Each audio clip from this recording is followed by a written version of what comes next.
Alam niyo, ang pinakamagandang maintindihan natin, yung salita ng Diyos. Yun ang nagpapaliwanag sa atin para tayo mawala ng lungkot. Bawa, nabasa mo, mahirap ako eh. Eh ano ba ang sabi ni Kristo sa mahihirap? Basahin natin ang 6:20 ng Lucas. At itiningin niya ang kanyang mga mata sa kanyang mga alagad at sinabi, "Mapapalad kayong mga dukha, sapagkat inyo ang kaharian ng Diyos.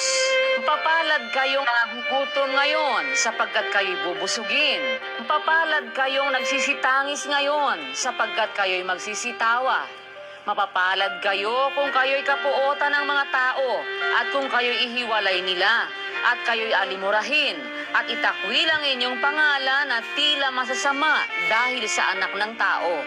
Mga galak kayo sa araw na yaon at magsilukso kayo sa kagalakan, sapagkat narito ang ganti sa inyo'y malaki sa langit. Sapagkat sa gayon ding paraan ang ginawa ng kanilang mga magulang sa mga propeta. Datapwat sa aba ninyong mayayaman, sapagkat tinanggap na ninyo ang inyong kaaliwan. Sa aba ninyong mga busog ngayon, sapagkat kayo'y mga gugutom.